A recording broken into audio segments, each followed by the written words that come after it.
So why have you attended Women Ed today? So when I first joined Twitter a little while ago, Hannah Wilson met me on Twitter and said I should really be coming along to Women Ed. I'd just started Dauntless Daughters, which create images and stories of diverse women in STEM to empower boys and girls. And Hannah said I should come along to Women Ed, and I came and thinking I'm a bit of an outsider here, I'm not a teacher. And it was uplifting. It's uplifting to hear empowering rhetoric from a diverse range of education professionals. And so I continue to come and will continue to come because I connect with great people that are running loads of different projects, and also because it's a refilling of my cup personally to be around powerful, like-minded women that are really welcoming. Lovely answer. So what was it in particular about this event that stands out from the others that you've been to? So this event is the first time I've done a workshop. I started with a lead meet, and then built up to a little presentation, and then this time I got the chance to facilitate a session. And that's daunting. I'm accustomed to public speaking, but presenting in a teaching style to teachers is like a completely different kettle of fish, right? And actually it's great because, you know, all of these people are supportive of what you're doing. So it's one of those, like, I took a bit of a leap, and I think now we're getting to a position where I want to do this. I want to help Women Ed because Women Ed have built up and kept me going when otherwise I would have stopped. And I think that's really important. So wherever I can, I'm going to be involved, however I can be, really.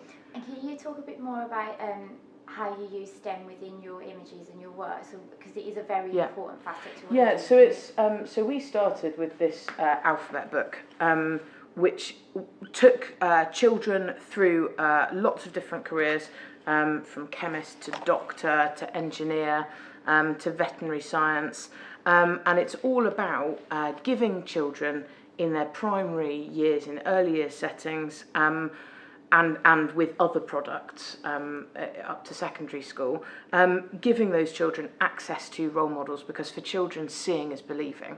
And if they can't see women doing lots of different things, then boys and girls don't have it in their mind that those things are ours to do.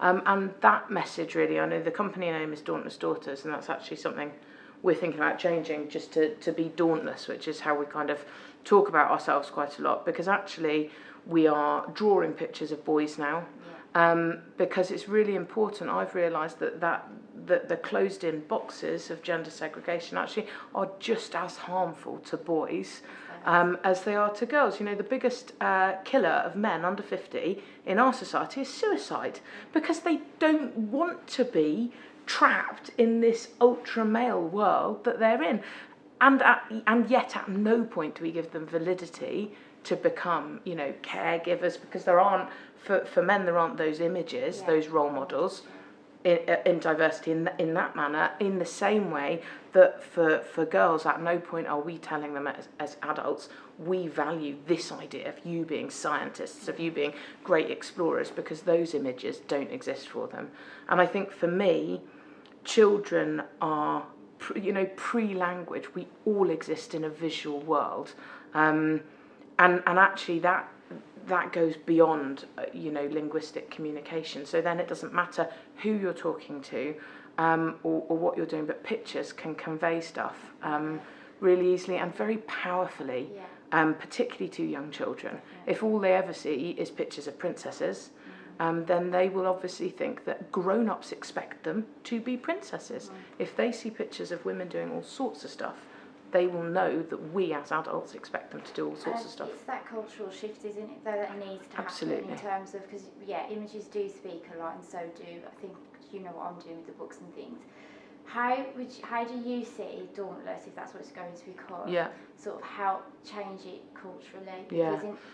So what we're doing, we've got kind of three streams of what we're doing. The first is a big national conversation with policymakers, researchers, head teachers, and that's taken the form of a roundtable in December.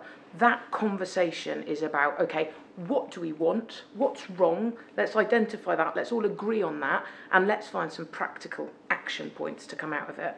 The second thing is we've just had a wonderful woman come and volunteer to be our commercial director.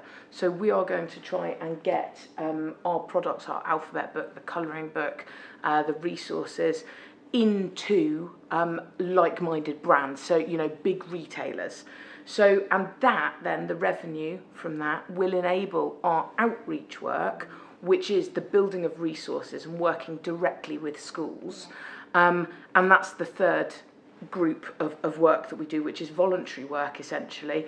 And the projects we've got going there are, for example, the National Space Station Challenge, which is coming next year, which everyone can join. And it's primary schools will be invited to build a module for a space station on a pallet. You know, using cardboard and tinfoil, and it can be the observation deck, it can be the exercise room, the comms room, the loo, which is, you know, we're probably going to have a space station with a lot of toilets, let's be honest.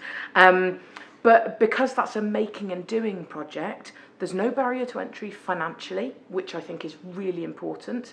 But also, when we've got primary school teachers that aren't necessarily specialist teachers, you then, by having, you know, things like challenges like the National Space Station Challenge, you then have teachers that are not specialists that don't feel daunted about getting involved in it, because it's making, you know, a structure.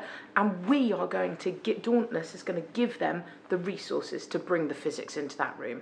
Okay, so they don't need to be worrying about that. They need to grab onto the chance, hopefully, of something that's exciting. It's exciting to boys and girls.